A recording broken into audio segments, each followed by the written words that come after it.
আসসালামু আলাইকুম ভিউয়ার্স, আশা করছি আল্লাহর রহমতে সবাই ভালো আছেন। বন্ধুরা, আজকে আপনাদের মাঝে আরেকটি নতুন ভিডিও নিয়ে চলে আসলাম।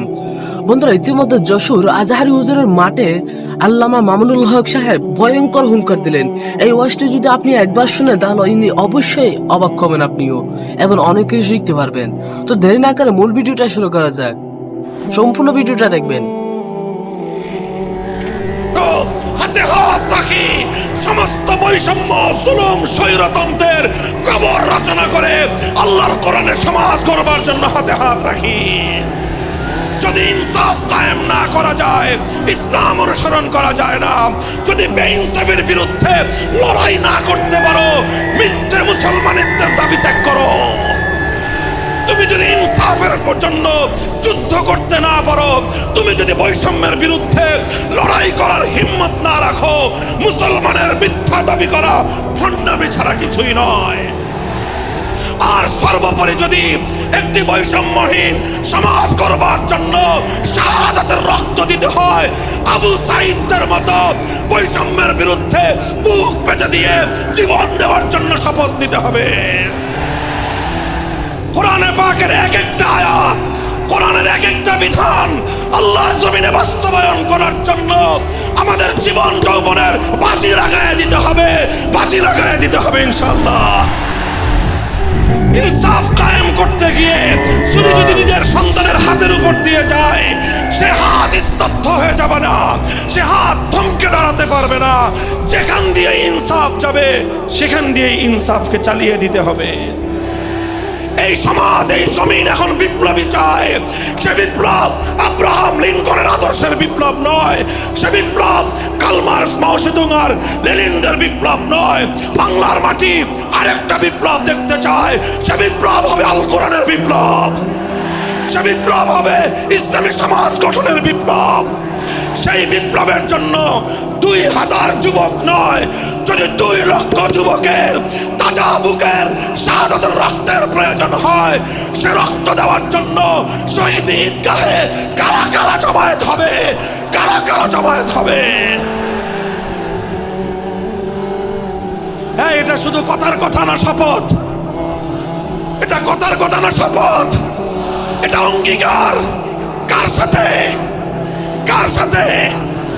যেই অপরাধ করে মন্ত্রীর দুলাভাই ছাড়া পেয়েছে, যেই অপরাধ করার পরে এমপির শালার শাস্তি হয় নাই, যেই অপরাধ করার পরে শিল্পপতির বিচার হয় নাই, যেই অপরাধ করার কারণে রাজনৈতিক নেতার কোনো বিচার হয় নাই, একই অপরাধ দুর্বল, গরিব, অসহায় মানুষ করার পরে তার উপর আইনের শাসন 100 ভাগের জায়গায় 200 ভাগ বাস্তবায়ন করা হয়। আল্লাহর নবী বলেছেন, পৃথিবীতে ইসলাম এসেছে শুধুমাত্র ইবাদত, নামাজ, রোজার, হজ, যাকাতের বিধান বাস্তবায়নের জন্য নয়। ইসলাম দুনিয়াতে আগমন করেছে, তার আগমনের অন্যতম উদ্দেশ্য হলো সমস্ত বৈষম্য দূর করে, জুলুম আর বেইনসাফি দূর করে বিশ্ব সভ্যতায় ন্যায় এবং ইনসাফ কায়েম করা।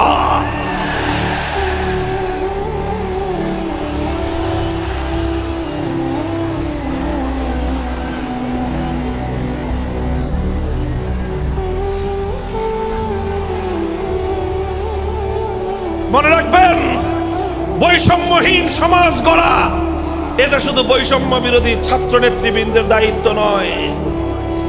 বৈষম্যহীন সমাজ গড়া এটা শুধুমাত্র বৈষম্য বিরোধী ছাত্র নেতৃবৃন্দের দায়িত্ব নয়। বৈষম্যহীন সমাজ গড়া সর্বপ্রথম আল কোরআনের সৈনিকদের দায়িত্ব। বৈষম্যহীন সমাজ করা সর্বপ্রথম আল্লাহর নবীর সত্যিকার উম্মতের দায়িত্ব। ওঠো, দাঁড়াও, হাত মুষ্টিবদ্ধ করো, সমাজ থেকে সকল বৈষম্যের কবর রচনা করবার শপথ নাও। আইনের শাসনে 100 ভাগের জায়গায় 200 ভাগ। নিজেরা অপরাধ করলে সেই অপরাধীকে ছাড়িয়ে নেওয়ার জন্য সমস্ত আয়োজন। বিপক্ষ মতের লোকজন অপরাধ না করা সত্ত্বেও তাদেরকে কেচোর মতো মাটির গর্ত থেকে ধরে এনে তাদেরকে বিচারের মুখোমুখি দাঁড় করানো, অন্যায়ভাবে তাদের জীবন থেকে তাদের যৌবনের সময়গুলো কেড়ে নেওয়া, বছরের পর বছর অন্ধকার কারা প্রকোষ্ঠে তাদেরকে বন্দি করে রাখা, এই জুলুম এবং অন্যায়ের অবসান যদি না ঘটাতে পারো, পুরুষ এবং যুবক মানুষ হিসেবে আল্লাহর কাছে জবাবদিহিতার সুযোগ থাকবে না। কাজেই তাফসীরুল কোরআন শুধুমাত্র কোরআনের তেলাওয়াতের জন্য নয়, তাফসীরুল কোরআন শুধু আল্লাহর কোরআনের মর্ম বোঝানোর জন্য নয়, আল্লাহর কোরআন তেলাওয়াত করতে হবে, মর্ম বুঝতে হবে, আর তালিমে হিকমতের কর্মসূচির অধীনে কোরআনে পাকের এক একটা আয়াত, কোরআনের এক একটা বিধান আল্লাহর জমিনে বাস্তবায়ন করার জন্য আমাদের জীবন যৌবনের বাজি লাগায় দিতে হবে ইনশাআল্লাহ। করেছেন কিভাবে উদ্যোগ নিয়েছেন, সুদের বিরুদ্ধে কি উদ্যোগ নিয়েছিলেন? কিতাব উল্টান, হাদিসের কিতাব, বুখারী শরীফের হাদিস, নবীজি ঘোষণা দিলেন, আলা ইন্না রিবাল জাহিলিয়াতি মাওদুউন তাহতা কদামাইয়া। জাহিলিয়াতের যুগে যত সুদের কারবার চলতো, ইসলাম এবং আল কোরআনের সমাজ গড়বার পর সেই জাহিলি যুগের রীতি, সুদ ভিত্তিক অর্থ ব্যবস্থা মুসলিম সমাজে আর থাকতে পারে না। নবীজি বললেন, সুদের কবর রচনা করলাম আমি আমার পায়ের নিচে। আল্লাহ নবী আক্ষরিক অর্থে কথা বললেন, আমি আমার পায়ের নিচে সুদের কবর রচনা করলাম। এরপরে আল্লাহ নবী ঘোষণা দিলেন, অনেকে আছো তোমরা যারা আগে কুফরির জমানায় জাহিলিয়াতের যুগে সুদের উপর লগ্নি করেছো, সুদের উপর মানুষকে ঋণ দিয়েছো, সুদী মহাজন যারা সুদের ভিত্তিতে মানুষকে টাকা দিয়েছো, এইরকম কাজ কারবার যারা করত, সেই যুগে তাদের মধ্যে একজন ছিলেন স্বয়ং আল্লাহর নবীর চাচা হযরত আব্বাস বিন আব্দুল মুত্তালিব রাদিয়াল্লাহু আনহু। মক্কার ঘরে ঘরে আব্বাস রাদিয়াল্লাহু আনহু মানুষের কাছে ঋণ টাকা দিতেন, টাকা পাওনা ছিল এবং সকল টাকা লগ্নি করা ছিল, বিনিয়োগ করা ছিল সুদের ভিত্তিতে। আল্লাহর নবী ঘোষণা করলেন, জাহেলি যুগের সমস্ত সুদ আমি আল্লাহর নবী মওকুফ ঘোষণা করলাম। সর্বপ্রথম যেই সুদ আমি মাফ ঘোষণা করলাম সেটা হলো আমার চাচা আব্বাসের সুদ। কাউকে আমার চাচার কাছ থেকে যারা ঋণ নিয়েছিল, কেউ আর আমার চাচার সুদ দিতে হবে না, শুধুমাত্র মূল পুঁজিটা ফেরত দিবে। সুদ আজ থেকে কবর রচনা করা হলো। হে মুসলমান, যেই সুদের কবর রচনা করে সেই কবরের উপর ইসলামের বিজয়ের বুনিয়াদ কায়েম হয়েছিল, ইসলামের বিজয়ের কেতন উড়েছিল।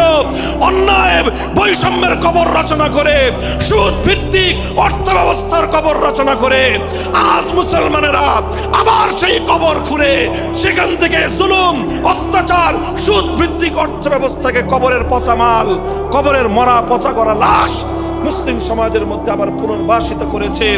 এজন্যই আজ মুসলমানদের এই অধপতন। যদি মুক্তি চাও শুধুমাত্র ইবাদত দিয়ে মুক্তি আসবে না।